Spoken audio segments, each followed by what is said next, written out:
Hello everyone, welcome to the channel Calibrate Physics. In this playlist, you all can start solving H.C. Verma questions of Center of Mass Collisions chapter. And in this particular video, we will be discussing questions from Objective 1. Okay, so let's have a look at the questions first.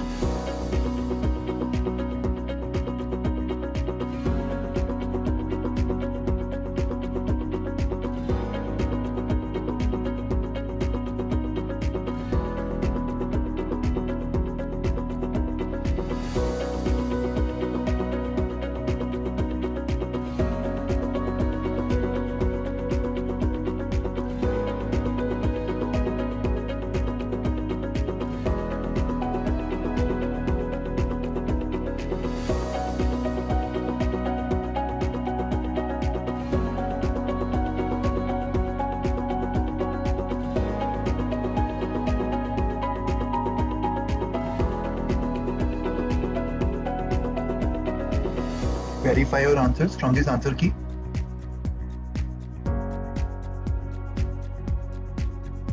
Let's start discussing the solutions now.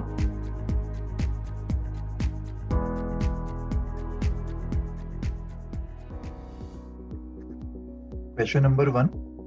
Consider the following two equations. R equals to 1 upon m, summation of mi ri, and acceleration of center of mass is f by m. In a non inertial frame, इन दोनों में से कौन सा statement सही है कौन सा गलत है ये हमें फिगर आउट करना। सो यहाँ पे किसी सिस्टम के सेंटर ऑफ मास की बात हो रही है, राइट। सो मान लेते हैं ये एक कोई रैंडम सा ऑब्जेक्ट है और उसका सेंटर ऑफ मास यहाँ पे लाई कर रहा है, और इस सेंटर ऑफ मास को लेट्स से अपन दो फ्रेम से ऑब्जर्व कर रहे हैं। Let's say frame A is inertial, मतलब फ्रेम ए का एक्सेलरेशन 0 होगा and frame B is non inertial. So frame B का जो एक्सेलरेशन है वो नॉन जीरो होगा।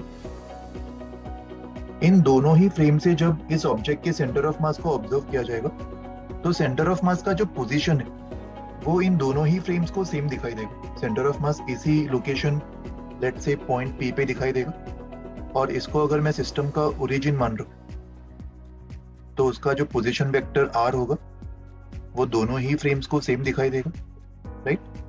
तो R equals to 1 by m summation mi ri, ये स्टेटमेंट 1 करेक्ट होगा even in non inertial frame of reference.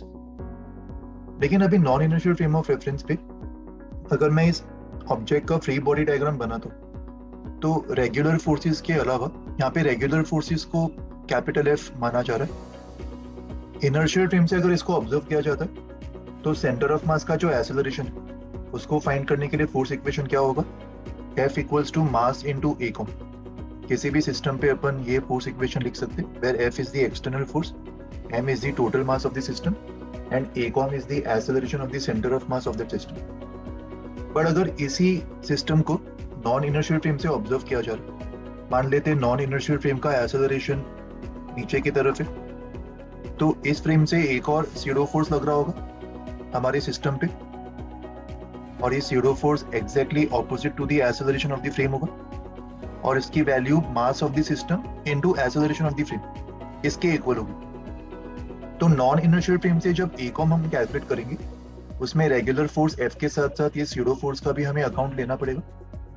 तो ये वाला इक्वेशन इनर्शियल फ्रेम में आएगा F equals to m ACOM, but non inertial frame में F के साथ साथ F सीडो का भी वेक्टर एडिशन किया जाएगा रेगुलर फोर्स के साथ, और इसको अपन m ACOM से इक्वेट करेंगे, right. That means statement B जो है इसको अपन नॉन इनर्शियल फ्रेम में ट्रू नहीं मान सकते, right. So only statement A is correct and statement B is wrong. So option C match हो रहा है, ओके। क्वेश्चन नंबर 2 देखते हैं अभी। Consider the following two statements. Linear momentum of the system remains constant, and दूसरा statement center of mass of the system remains at rest। So which statement implies which statement, ये हमें इन चारों options में से figure out करना। सो देखो, अगर मान लो कोई भी सिस्टम है, लेट्स से मेरे सिस्टम पे ये दो मासेस है m1 m2, और इस सिस्टम पे अगर एक्सटर्नल फोर्स 0 हो गया, एक्सटर्नल फोर्स 0 मतलब इस केस में अपन कंजर्वेशन ऑफ लीनियर मोमेंटम कर सकते हैं। दैट मीन्स इस केस में मोमेंटम ऑफ द सिस्टम जो है वो कांस्टेंट रहेगा, and momentum of the system को लेट्स से इन दोनों पार्टिकल्स के velocities v1 vector and v2 vector है, सो मोमेंटम ऑफ द सिस्टम को m1 v1 vector plus m2 v2 vector लिखा जा सकता है, एंड दोनों side total mass of the system से डिवाइड कर दो। दैट मीन्स इक्वेशन का जो RHS है, ये तो vcom का फॉर्मूला होता है, इसको अपन velocity of centre of mass बोल सकते हैं। That means momentum of the system upon total mass equals to vcom। So momentum of the system को अपन simply total mass of the system into vcom इस तरीके से भी लिख सकते हैं, and momentum of the system remains constant, मतलब vcom भी कांस्टेंट होगा, एंड कांस्टेंट का ये मतलब नहीं है कि वो जीरो होगा, वो नॉन जीरो कांस्टेंट भी रह सकता है, राइट। सो अगर vcom जीरो होता तो अपन बोलते कि सेंटर ऑफ मास रेस्ट पे है, बट यहाँ पे तो vcom कांस्टेंट होने का कंडीशन आ रहा है स्टेटमेंट 1 से, तो अगर vcom कांस्टेंट है तो सेंटर ऑफ मास मूव भी कर सकता है। तो statement A not necessarily imply statement B. Linear momentum of the system remains constant में सेंटर ऑफ मास एक कांस्टेंट वेलोसिटी से भी मूव कर सकता था, तो उसका रेस्ट पे होना कंपलसरी नहीं है। बट अगर स्टेटमेंट बी को अपन ट्रू मानते, if centre of mass of the system was at rest, तो उसका vcom डेफिनेटली जीरो होता, एंड vcom जीरो होता तो सिस्टम का जो लीनियर मोमेंटम है वो भी हमेशा जीरो होता, तो हमेशा जीरो रहने को भी अपन कांस्टेंट मान सकते हैं, right. That means statement B implies statement A, but statement A does not imply statement B. ये बात समझ में आ गई सबको? सो इससे ऑप्शन डी मैच हो रहा है। Okay, question number 3, consider the following two statements. Linear momentum of a system of particle is 0, and statement B, kinetic energy of a system of particle is 0. So देखो, इसको भी एक example से समझते। मान लो हमारे पास दो पार्टिकल्स है जिनके मासेस एग्जैक्टली इक्वल है, एंड दोनों पार्टिकल्स इक्वल डायरेक्शंस में सेम स्पीड से मूव कर रहे। तो यहाँ पे linear momentum of the system, अगर मैं राइट डायरेक्शन को पॉजिटिव मान लूं, पार्टिकल्स को नाम भी दे देते, particle A and particle B. So particle A का linear momentum minus M B होगा, assuming right is positive, and particle B का linear momentum plus M B होगा। तो यहाँ पे linear momentum of the system zero के equal आ रहा है, but kinetic energy of the system जो होगा वो simply half M B square plus half M B square होगा। दोनों के केस को अपन स्केलर्स की तरह ऐड करेंगे, so kinetic energy of the system is m B square. तो इस एग्जाम्पल से अपन देख पा रहे that linear momentum of the system का जीरो होना does not necessarily implies that ke भी जीरो, राइट। लेकिन अगर मान लो सिस्टम का ke जीरो हो गया, if ke of the system is zero, kinetic energy individual particles का हमेशा पॉजिटिव ही होगा। Kinetic energy can never be negative, right, it's half M B square. तो अगर सिस्टम का ke जीरो है, that means all individual particles जो होंगे सिस्टम में जितने भी इंडिविजुअल पार्टिकल्स होंगे उन सबका ke जीरो होगा, और उन सबका अगर ke जीरो है तो उन सारे पार्टिकल्स का जो स्पीड है वो भी जीरो होगा, और उन सारे पार्टिकल्स का अगर स्पीड जीरो है तो इंडिविजुअल पार्टिकल्स का मोमेंटम भी जीरो होगा। दैट मीन्स सिस्टम का भी मोमेंटम अपने आप जीरो हो जाएगा। That means ke of the system equals to zero definitely implies that linear momentum of the system is zero, right? So A does not imply B, but B definitely implies A, right? Question number 4. Consider the following two statements. The linear momentum of a particle is independent of the frame of reference. The kinetic energy of a particle is independent of the frame of reference. So देखो, linear momentum जो है वो mass into velocity होता है, and kinetic energy जो है वो half into m into v square होता है। तो ये दोनों ही क्वांटिटीज वेलोसिटी पे डिपेंड करेंगे, राइट। और वेलोसिटी एक ऐसा पैरामीटर है जो फ्रेम ऑफ रेफरेंस पे डिपेंड करेगा। ऑब्वियसली अगर मान लो ये मेरा सिस्टम है, सिंगल पार्टिकल, और ये किसी स्पीड से मूव कर रहा है, तो इसको अगर मैं ऑब्जर्वर ए के फ्रेम से ऑब्जर्व करता हूँ जो वी ए से मूव कर रहा है, और लेट से फ्रेम बी से मैं इसको ऑब्जर्व करता हूँ जो वी बी से मूव कर रहा है, तो इन दोनों फ्रेम्स ऑफ रेफरेंस में इसका जो वेलोसिटी है वो अलग दिखाई देगा। और अगर वेलोसिटी अलग दिखाई दे रहा है तो इसका लीनियर मोमेंटम और काइनेटिक एनर्जी ये दोनों भी अलग रिपोर्ट होंगे। ओके, सो ए और बी ये दोनों ही statements false. Both linear momentum and kinetic energy are dependent on the frame of reference, right? Question number 5. All the particles of a body are situated at a distance of r from the origin. The distance of center of mass of the body from the origin is equals to r, less than equals to r, greater than r या फिर greater than equals to r. So देखो यहाँ पे अगर ये point को मैं origin मान लूँ और सिस्टम में अगर सारे पार्टिकल्स का डिस्टेंस इस ओरिजिन से सेम r है, दैट मीन्स सिस्टम के जितने भी पार्टिकल्स होंगे वो एक स्फीयर पे लाई करेंगे with centre as the origin, क्योंकि स्फीयर पे लाई करने वाले सारे पॉइंट्स इस कंडीशन को सेटिस्फाई करते हैं कि उनका जो डिस्टेंस होगा ओरिजिन से वो r के इक्वल है। तो सारे पार्टिकल्स इस कंप्लीट स्फीयर पे भी डिस्ट्रीब्यूटेड हो सकते हैं। इनफैक्ट सारे पार्टिकल्स एक सिंगल पॉइंट पे भी लाई कर सकते हैं। तो अगर सारे पार्टिकल्स इसी पॉइंट पे लाई कर रहे होते at a distance of r, तो इनका जो सेंटर ऑफ मास है वो भी यही पॉइंट होता। तो उस केस में सेंटर ऑफ मास का डिस्टेंस इक्वल्स टू r भी आ सकता है, राइट? लेकिन अगर सारे पार्टिकल्स स्फीयर पे डिस्ट्रीब्यूटेड होते इस तरीके से, तो डेफिनेटली इन सारे पार्टिकल्स का जो सेंटर ऑफ मास है वो स्फीयर के अंदर लाई करता। दैट मीन्स ये जो सेंटर ऑफ मास है इसका distance from the origin definitely less than r होता, राइट? सो इन सारे केसेस को ध्यान में रखते हुए distance of centre of mass r के इक्वल भी हो सकता है और r से कम भी हो सकता है, right? So option B is the appropriate answer. Question number 6. A circular plate of diameter d is kept in contact with a square plate of hd as shown in the figure. The density of the material and the thickness are same everywhere. The center of mass of the composite system will be inside the circular plate, inside the square plate, at the point of contact या फिर outside the system. तो देखो definitely centre of mass जो है वो इसी axis of symmetry पे लाई करेगा। इस एक्सिस के ऊपर और नीचे सिस्टम का जो मास डिस्ट्रीब्यूशन है वो एग्जैक्टली सेम, राइट? और यहाँ पे अगर रो को मैं वॉल्यूम डेंसिटी मान लूं और सिग्मा को अगर मैं एरिया डेंसिटी या फिर सरफेस डेंसिटी मानूं, यहाँ पे वॉल्यूम डेंसिटी दोनों का सेम दिया हुआ है एंड दोनों प्लेट्स का जो थिकनेस है, let's say thickness is t, ये भी दोनों का सेम है। किसी भी ज्योमेट्री का जो वॉल्यूम है, किसी भी ज्योमेट्री का जो वॉल्यूम है उसको एरिया इनटू थिकनेस लिखा जा सकता है, राइट?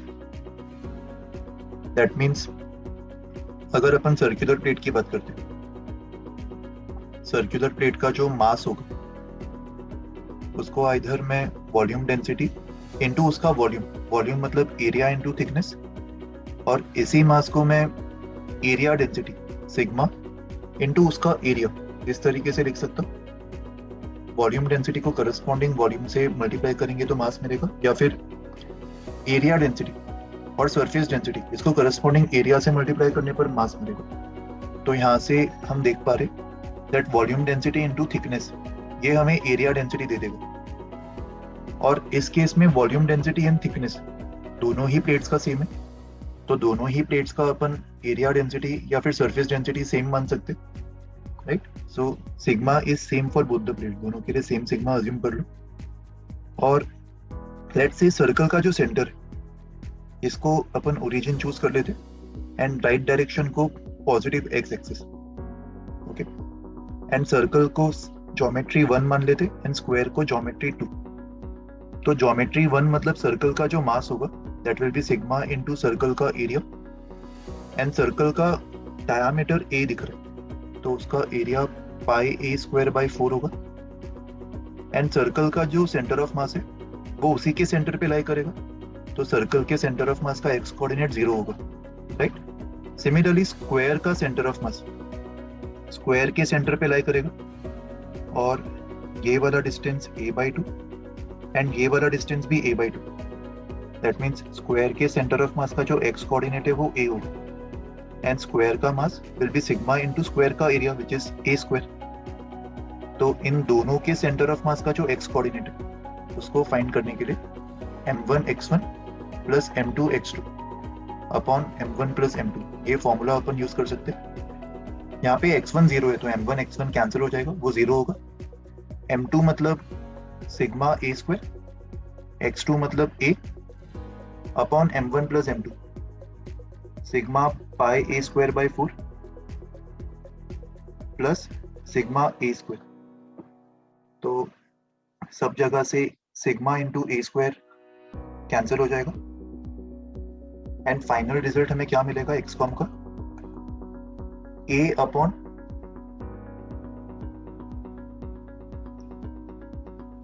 Pi by 4 plus 1। ये एक्सकॉम हमें मिल रहा है finally.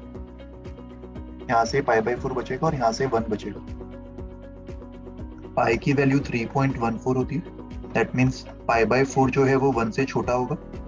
That means pi by 4 plus 1, ये 1 प्लस 1 मतलब 2 से छोटा होगा। That means 1 upon pi by 4 plus 1 is greater than 1 upon 2, right. That means a upon pi by 4 plus 1 will be greater than a by 2। That means centre of mass का जो x coordinate हमें मिला है यहाँ से, इसकी value a by 2 से बड़ी होगी एंड x कॉम मतलब उसका ओरिजिन से डिस्टेंस, एंड ओरिजिन से ये वाला डिस्टेंस a बाई 2 और सेंटर ऑफ मास का डिस्टेंस ओरिजिन से a बाई 2 से भी बड़ा है। That means centre of mass इसी स्क्वायर प्लेट के अंदर लाई करेगा, right. So option B is correct. Question number 7, consider a system of two identical particles. One of the particles is at rest and the other has an acceleration of a, then the center of mass has an acceleration of।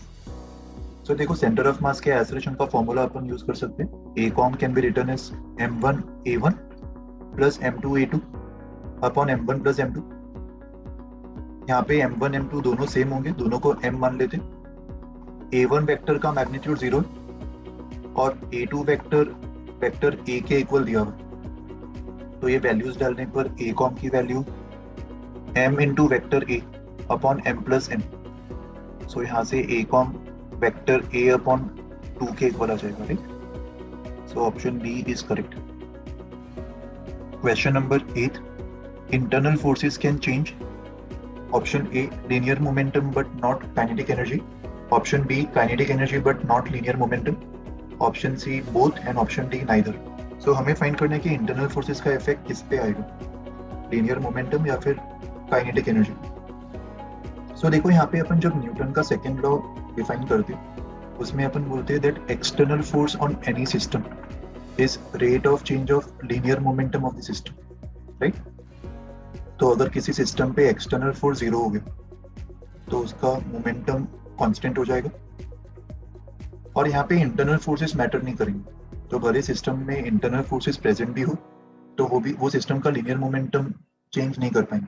जैसे for example अगर मान लो दो identical blocks को मैं compress करके release कर दूं तो इनिशियली दोनों ही ब्लॉक्स रेस्ट पे थे, तो इनिशियली दोनों ब्लॉक्स एज अ सिस्टम का लीनियर मोमेंटम 0 होगा और यहाँ पे जो स्प्रिंग फोर्स होगा वो इन दोनों के लिए इंटरनल फोर्स होगा। लेफ्ट वाले ब्लॉक पे लेफ्ट की तरफ लग रहा होगा एंड राइट वाले ब्लॉक पे राइट की तरफ लग रहा होगा। तो थोड़े टाइम के बाद ये दोनों ब्लॉक्स कुछ स्पीड्स एक्वायर करेंगे जैसे जैसे ये स्प्रिंग डीकम्प्रेस होगा और दोनों ब्लॉक्स का जो स्पीड्स है वो एग्जैक्टली सेम होगा, ऑपोजिट डायरेक्शन में होगा बट मैग्नीट्यूड सेम होगा, वेलोसिटी। दैट मीन्स इस समय भले इंडिविजुअल पार्टिकल्स ने वेलोसिटीज एक्वायर कर लिया होगा but total momentum of the system अभी भी 0 होगा।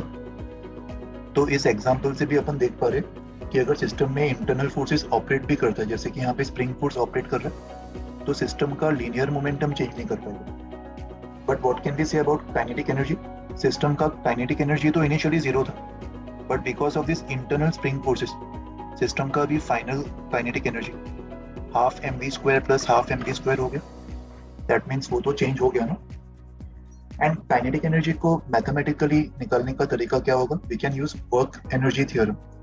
Work energy theorem means work done by all the forces is delta K, और वर्क एनर्जी थ्योरम के इस इक्वेशन में LHS में जो work done by all the forces है, this work done includes the work done by the internal forces. It is inclusive of work done by internal forces. That means अगर internal forces present है और अगर वो work कर रहे हैं तो सिस्टम का काइनेटिक एनर्जी चेंज कर सकता है, राइट। सो इस बात का हमें ध्यान रखना है। न्यूटन के सेकेंड लॉ में जो इक्वेशन आता है that involves only external force external force is rate of change of linear momentum, but work energy theorem का जो इक्वेशन है उसमें इंटरनल फोर्सेस का भी वर्क डन हम इंक्लूड करेंगे। ओके, सो इस क्वेश्चन का करेक्ट आंसर क्या होगा? It can change kinetic energy but not the linear momentum, so option B correct है। Question number 9, a bullet hits a block kept at rest on a smooth horizontal surface and gets embedded into it. Which of the following does not change? So ये perfectly inelastic collision का example होगा। Bullet का mass small m मान लेते हैं, initially इसका कुछ speed होगा v, ब्लॉक से कोलाइड कर रहा है एंड कोलिजन के बाद ब्लॉक और बुलेट दोनों एक सिंगल सिस्टम बन गए और दोनों कुछ कॉमन स्पीड से मूव कर रहे होंगे। So this is perfectly inelastic collision, right? So यहाँ पे हमें फिगर आउट करना है कि इन चारों ऑप्शंस में से कौन सा क्वांटिटी चेंज नहीं होगा। Linear momentum of the block, यहाँ पे पूरे सिस्टम पे एक्सटर्नल फोर्स 0 है तो पूरे सिस्टम का लीनियर मोमेंटम अपन कंजर्व मान सकते हैं, बट ब्लॉक का अकेले का तो लीनियर मोमेंटम चेंज हो रहा होगा ना, इनिशियली 0 था और फाइनली वो मूव कर रहा है। सो ऑप्शन ए इनकरेक्ट है। Kinetic energy of the block, ये भी इनकरेक्ट है, इनिशियली ब्लॉक रेस्ट पे था और अभी मूव कर रहा है, सो काइनेटिक एनर्जी भी चेंज होगा।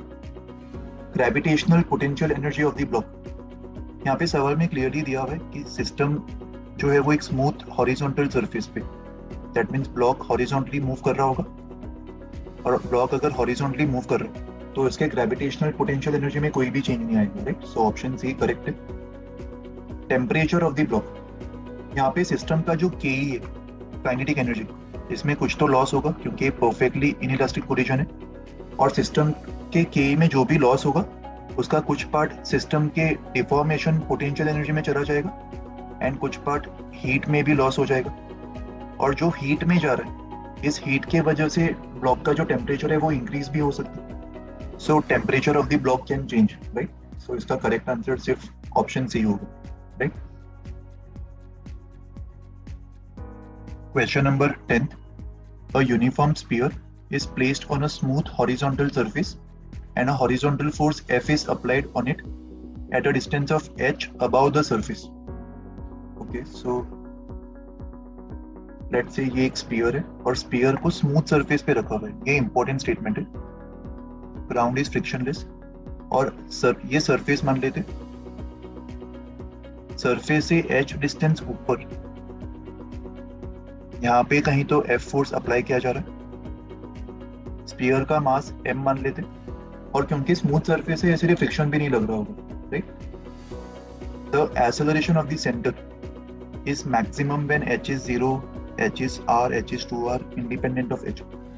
So देखो यहाँ पे स्पीयर को अगर मैं सिस्टम मानूं तो इस पे एक्सटर्नल फोर्स खाली F ही लग रहा है और स्पीयर का जो सेंटर ऑफ मास है वो उसका ज्योमेट्रिकल सेंटर ही होगा क्योंकि यूनिफॉर्म स्पीयर दिया होगा, और किसी भी सिस्टम पे जो एक्सटर्नल फोर्स है उसको अपन total mass of the system into a com लिख सकते हैं। That means centre of mass का जो एक्सेलरेशन है वो F अपॉन m के इक्वल आने वाला है irrespective of the point of application of F, right?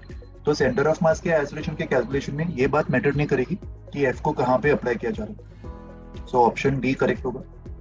But अगर मान लो ग्राउंड पे फ्रिक्शन होता तो फ्रिक्शन भी पिक्चर में आ जाता और फ्रिक्शनल फोर्स की वैल्यू उस केस में डिपेंड करती कि F कौन से पॉइंट पे लग रहा है, और ये सारी चीजें अपन नेक्स्ट चैप्टर रोटेशनल मैकेनिक्स में पढ़ेंगे।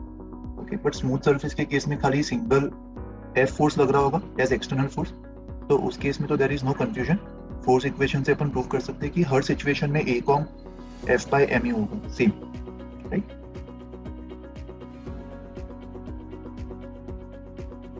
Question number 11, a body falling vertically downwards under gravity breaks into two parts of unequal masses. The center of mass of the two parts taken together shifts horizontally towards heavier piece, lighter piece does not shift horizontally, depends on the vertical velocity at the time of breaking. So let's say ये mass initially नीचे की तरफ vertically move कर रहा था with some velocity vy. Initially इसका horizontal velocity 0 होगा, right? तो इसका जो सेंटर ऑफ मास है उसका भी वेलोसिटी अपन हॉरिजॉन्टली 0 मान सकते हैं इनिशियली बिफोर ब्रेकिंग, और ब्रेक होने के बाद जो दो पीसीस बनेंगे लेट्स से m1 m2, इनके वेलोसिटीज रैंडम डायरेक्शन में हो सकते हैं, बट इस पूरे सिस्टम को अगर अपन ऑब्जर्व करते इस पूरे सिस्टम पे एक्सटर्नल फोर्स खाली ग्रेविटी लग रहा होगा, even before breaking, during breaking and after breaking. इस पूरे ड्यूरेशन में एक्सटर्नल फोर्स खाली वर्टिकली डाउनवर्ड्स ग्रेविटी होगा, right? Total mass into g. That means horizontal direction में एक्सटर्नल फोर्स 0 होगा। सो अपन बोल सकते हैं कि सेंटर ऑफ मास का जो एक्सेलरेशन है वो हॉरिजॉन्टल डायरेक्शन में 0 होना चाहिए, because there is no external force in the horizontal direction. और सेंटर ऑफ मास का अगर एक्सेलरेशन हॉरिजॉन्टल डायरेक्शन में 0 हो गया तो सेंटर ऑफ मास का जो वेलोसिटी है वो हॉरिजॉन्टल डायरेक्शन में कांस्टेंट होना चाहिए, राइट? किसी भी डायरेक्शन में अगर एक्सेलरेशन 0 है दैट मींस वेलोसिटी उस पर्टिकुलर डायरेक्शन में कांस्टेंट होना चाहिए। और इनिशियली सेंटर ऑफ मास का वेलोसिटी x डायरेक्शन में 0 था, और अगर वो x में हमेशा कांस्टेंट है दैट मींस हमेशा ही उसका वेलोसिटी x में 0 होगा। इसका मतलब horizontally centre of mass move ही नहीं करेगा, right? So the centre of mass of the two parts taken together shifts horizontally towards, it will not shift horizontally, right? Option C correct होगा।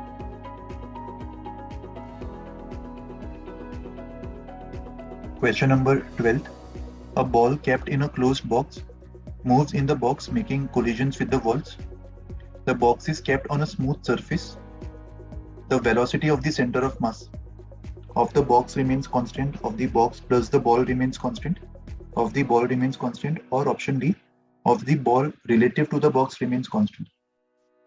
So मान लेते हैं ये बॉक्स है और इस बॉक्स के अंदर ये बॉल मूव कर रहा है और इस बॉल का बॉक्स के वॉल्स के साथ बहुत सारे कोलिजन्स हो रहे होंगे। तो जब ये बॉल बॉक्स के वॉल के साथ कोलाइड करेगा तो अगर अपन इंडिविजुअल बॉल को सिस्टम मानते तो individual ball as a system पे बॉक्स के वॉल्स का एक्सटर्नल फोर्स लग रहा होगा। मान लो ये बॉक्स के राइट वाले वॉल से कोलाइड कर रहे हैं तो राइट वाले वॉल ने बॉल के ऊपर लेफ्ट की तरफ फोर्स अप्लाई किया होगा एंड बॉल ने भी इस बॉक्स के वॉल के ऊपर राइट की तरफ फोर्स अप्लाई किया होगा। ओके, सो इंडिविजुअल बॉल या फिर बॉक्स को अपन सिस्टम मानते तो उनपे एक्सटर्नल फोर्स 0 नहीं होगा। बट अगर अपन बॉल और बॉक्स इस पूरे को एक सिंगल सिस्टम मानते तो इन दोनों को एज अ सिस्टम मानने पर कोलिजन्स के जो फोर्सेस है उनको अपन इंटरनल अज्यूम कर सकते। That means box plus ball as a system, इस पे एक्सटर्नल फोर्स 0 होगा और इस पे एक्सटर्नल फोर्स 0 मतलब acceleration of centre of mass 0। That means इन दोनों का जो सेंटर ऑफ मास होगा उसका वेलोसिटी कांस्टेंट होगा, नॉट 0। a com 0 मतलब velocity of the center of mass should be constant, right? So the velocity of the center of mass of the box plus the ball system remains constant. Option B correct होगा, right? Question number 13. A body at rest breaks into two pieces of equal masses. The parts will move in the same direction along different lines in opposite directions with equal speeds, in opposite directions with unequal speeds. So देखो यहाँ पे body को अगर मैं एक system मान लूँ तो बॉडी का इनिशियल मोमेंटम 0 होगा और जब ये दो पीसेस में ब्रेक हो रहा है तो दोनों पीसेस एज अ सिस्टम इनका भी फाइनल मोमेंटम 0 होना चाहिए और ये दोनों पीसेस का मासेस सेम दिया हुआ तो इनका फाइनल मोमेंटम 0 तभी हो पाएगा जब इनका individual momentums equal in magnitude and opposite in direction, तभी वेक्टोरियली एक दूसरे को कैंसिल कर पाएंगे, राइट? और मासेस अगर सेम है मतलब इनके वेलोसिटीज इक्वल मैग्नीट्यूड के होने चाहिए और ऑपोजिट डायरेक्शन में होने चाहिए, राइट? सो ऑप्शन कौन सा मैच हो रहा है? The parts should move in the opposite directions with equal speeds. Option C correct होगा। Okay, question number 14. A heavy ring of mass m is clamped on the periphery of a light circular disc. A small particle having equal mass is clamped at the center of the disc. So disc का mass अपन 0 मान सकते। Let's say ये एक disc है और disc के periphery पे यहाँ पे अपन एक रिंग को क्लैम्प किया और रिंग का मास m दिया हुआ है और डिस्क के सेंटर पे भी अपन एक पॉइंट मास रखा हुआ है और same mass m. The system is rotated in such a way that the center moves in a circle of radius r with a uniform speed of v. So देखो यहाँ पे सवाल में एक्चुअली ये चीज क्लैरिफाई नहीं की है कि सेंटर ही किस सेंटर की बात कर रहे हैं। ये सर्कल का सेंटर भी हो सकता था और सिस्टम का सेंटर ऑफ मास भी हो सकता था। सो आंसर को देखते हुए सवाल में actually centre of mass of the system देना चाहिए था। तो इन दोनों का जो सेंटर ऑफ मास होगा, the centre of mass of the system, this moves in a circle, this centre of mass moves in a circle of radius r, और सेंटर ऑफ मास का स्पीड भी दिया हुआ विद स्पीड v, मतलब ये uniform circular motion perform कर रहा होगा। सो अगर मैं इस पूरे सिस्टम को, इस दोनों मासेस को एक सिंगल सिस्टम मान लूं, तो इस पूरे सिस्टम पे जो भी एक्सटर्नल फोर्स लग रहा होगा उसको अपन total mass of the system into acceleration of the centre of mass के इक्वल लिख सकते। और यहाँ पे centre of mass of the system एक सर्कुलर मोशन परफॉर्म कर रहा है of radius r and with speed v। तो सिस्टम के सेंटर ऑफ मास का जो एक्सेलरेशन है वो v स्क्वायर बाय r होगा। That means external force on this entire system will be equals to total mass 2m into a com, मतलब v square by r, right? So option D correct होगा, sorry option C correct होगा, 2mv square by r. This force must be acting on the entire system. Okay. Question number 15. The quantities remaining constant in a collisions are. So देखो किसी भी collision में linear momentum conserve रहेगा, क्योंकि collisions के दौरान जो भी फोर्सेस इन्वॉल्व होते हैं those are internal forces, right? But collision के टाइप के अकॉर्डिंग काइनेटिक एनर्जी इक्वल भी हो सकता है और उसमें कुछ लॉस भी हो सकता है। दैट मीन्स मोमेंटम तो डेफिनेटली कंजर्व रहेगा, but kinetic energy and temperature, ये दो क्वांटिटीज चेंज हो सकती है। टेम्परेचर क्यों? क्योंकि कोलिजन के दौरान जो भी लॉस इन के होगा उसका कुछ पार्ट हीट में कन्वर्ट हो सकता है and that heat can cause rise in temperature, right? So option D is the most appropriate. Question number 16. A nucleus moving with a velocity of v emits alpha particle. Let the velocities of the alpha particle in the remaining nucleus be v1 vector and v2 vector and their masses be m1 and m2. So हमें v1 और v2 में relation find करना है। So let's say ये original nucleus है और इसका velocity vector v दिया हुआ है और इसका मास m मान लेते हैं। ये दो पार्टिकल्स में ब्रेक होगा, let's say of masses m1 and m2। m1 alpha particle का मास मान लेते हैं और लेट्स से इसका वेलोसिटी वेक्टर v1 और रिमेनिंग न्यूक्लियस का मास m2 और वेलोसिटी वेक्टर v2। सो यहाँ पे न्यूक्लियस जब ब्रेक होगा तो उस पर जो भी फोर्सेस लग रहे होंगे वो इंटरनल फोर्सेस ही होंगे। इस पूरे सिस्टम पे एक्सटर्नल फोर्स जीरो होगा। दैट मीन्स हम लोग मोमेंटम कंजर्व कर सकते हैं। So initial momentum of the system mv can be equated with final momentum of the system m1 v1 vector plus m2 v2 vector. तो यहाँ से v वेक्टर को m1 v1 vector plus m2 v2 vector upon m लिखा जा सकता है और m तो एक पॉजिटिव कांस्टेंट होगा, राइट? दैट मीन्स अपन बोल सकते हैं कि जो इनिशियल वेलोसिटी वेक्टर v होगा वो इस m1 v1 plus m2 v2 इस पूरे वेक्टर के पैरेलल होगा। So option D is correct. Okay. Question number 17. A shell is fired from a cannon with a velocity of v at an angle of theta with the horizontal direction. So मान लेते हैं यहाँ पे speed of projection v दिया हुआ है और angle of projection theta. तो ये प्रोजेक्टाइल मोशन परफॉर्म करेगा। At the highest point in its path, it explodes into two pieces of equal masses. So मान लेते कि हाईएस्ट पॉइंट पे दोनों पीसीज के जो मास है वो m है and one of the pieces retraces its path to the cannon. Cannon यहाँ पे होगा पॉइंट ऑफ प्रोजेक्शन में। तो एक पीस अगर अपना पाथ रिट्रेस कर रहा है तो उसने एग्जैक्टली ऑपोजिट डायरेक्शन में स्पीड एक्वायर किया होगा। एक्सप्लोजन से जस्ट पहले इसका जो स्पीड है वो v cos थीटा होगा। प्रोजेक्टाइल के हाईएस्ट पॉइंट पे वर्टिकल कंपोनेंट जीरो हो जाता है and horizontal component v cos theta खाली यही बच जाएगा। और अगर मान लो ये एक्सप्लोड नहीं हुआ होता, so because of this v cos theta particle ये वाला ट्रेजेक्टरी कंप्लीट कर जाता है, right?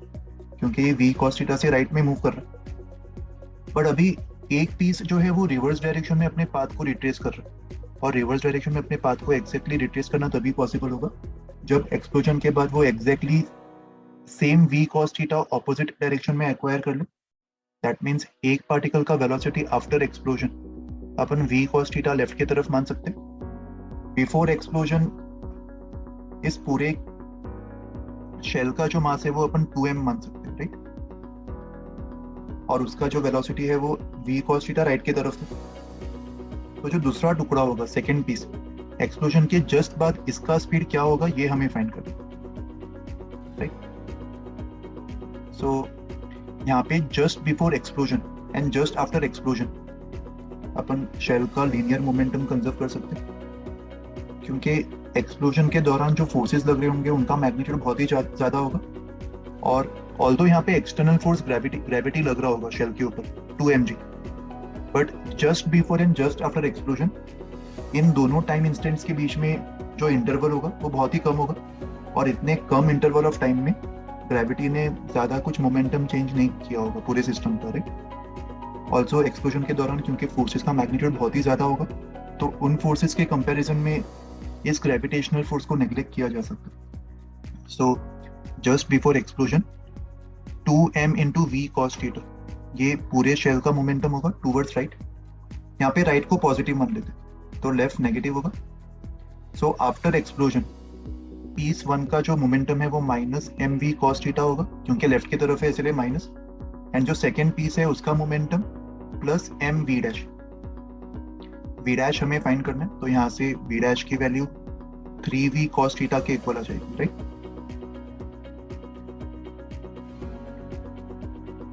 Question number 18th. In an elastic collision, the initial kinetic energy is equals to the final kinetic energy. So, elastic collision में kinetic energy का कोई भी loss नहीं होगा। तो देखो collision के दौरान जब ये दो पार्टिकल्स कोलाइड कर रहे होंगे लेट्स से, तो collision के दौरान ये दोनों पार्टिकल्स का kinetic energy पोटेंशियल एनर्जी में कन्वर्ट हो जाएगा, क्योंकि ये दोनों पार्टिकल जिस पॉइंट पे कोलाइड करेंगे वहां पे डिफॉर्मेशन होगा, एंड डिफॉर्मेशन की वजह से part of the kinetic energy will get converted to potential energy.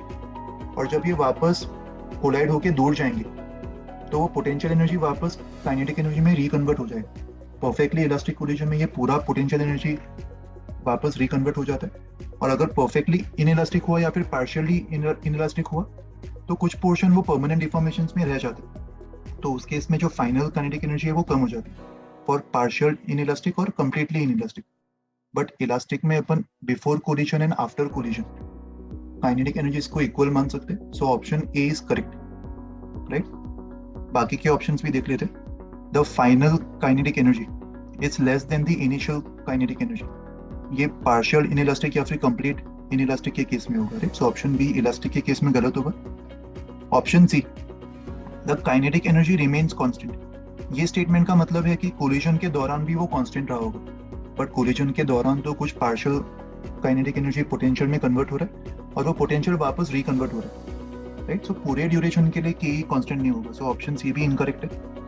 Option D the kinetic energy first increases then decreases, ये भी इनकरेक्ट है, क्योंकि कोलिजन के दौरान के ही पहले डिक्रीज करेगा और फिर वापस इंक्रीज करके पहले जितना ही सेम हो जाएगा पूरे सिस्टम के लिए, right. So option A is the only correct answer.